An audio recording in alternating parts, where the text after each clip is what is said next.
Now this is going to be my review on 4K and on my 4K TV. Now I did have another one, but unluckily it did get broke during an intense game of Vive. But nonetheless, we did get it replaced. Everything's all good. It is a different model, but the 4K review kind of goes for everything. But let's go ahead and get started. This is my hisense 50-inch TV. It's 4K. It also does HDR. It has slim bezels all around with a silver bottom bar. It has 2 feet at the bottom going sideways. It looks really nice, but also makes the stand pretty long. No, not like one of those ones that go straight down and then out. So the other stand that I had it on was actually too small for it, so I had to get something else. But this one, look, this one works just fine. Ports.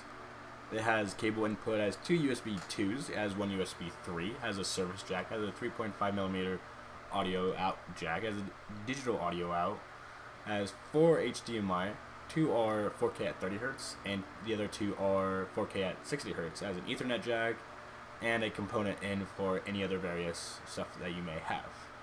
Now on the sound, it does have this sort of surround sound kind of thing built in, to where when you go to Netflix, it actually says 5.1, which some things sound really good on, but since it's not a true surround sound thing or a dedicated sound bar, it doesn't sound nearly as good as it should. But it'll definitely be good enough for your guys' use cases. But if you really want some good sound, get some dedicated speakers, sound bar, really anything.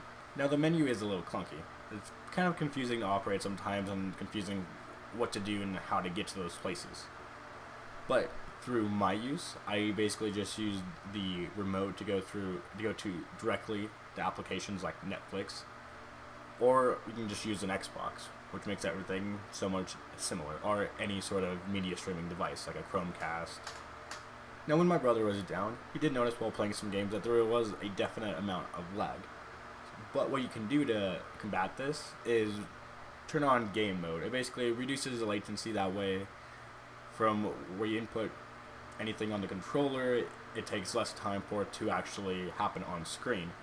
Now, I did play some games with this game mode, and it did work fairly well, but it's nowhere going to be near gaming on a monitor. It's just a much better experience. But if you want to play some games on it, some relaxing console games, then yeah, you can definitely do that. Just turn on game mode and everything will be fine. But if you want to play more competitively, it's not going to be so easy. Now, colors on this look really nice and vibrant. I wasn't able to test out any HDR stuff since Microsoft and the Xbox only does HDR10, which apparently my TV does not support, which is really unfortunate. But even without that, the colors still look nice and vibrant. Now, it's not going to be anywhere near Samsung's or Sony's or really any of the other high-end TVs out there, but it also doesn't cost nearly as much as any one of those options either. Now, if you watch something in 4K, everything looks super sharp and very, very detailed. I will say that when things are zoomed out as more of a broader kind of view of it, it's a lot harder to tell the difference with it being in 4K. And that's with being, 4 or 5 feet away from a 50-inch TV, maybe a little bit farther away. But you can tell that it's super detailed and looks really sharp. But it's hard to tell the difference between that and just a 1080p, regular Blu-ray.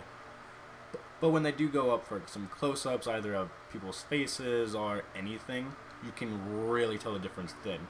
There's just so much more detail, so much more sharpness to everything. It just looks amazing. Now, in the conclusion, I would definitely buy this TV again. Everything on it is great and easy. It sounds good enough. The picture is really good. There may not be a lot of 4K content out there right now, but once it does come out, you will be ready. And for the prices of 4K TVs have definitely gone down tremendously. So if you're in the market for a new TV, consider 4K and consider this one, because this is probably one of the best budget options out there for 4K without breaking the bank. And then this video, I just want to say, if you like this video, go ahead and leave it a like. If you don't, leave it a dislike. And if you want to see more, stay subscribed to stay updated. Thank you guys, and I'll see you guys in the next video. Bye.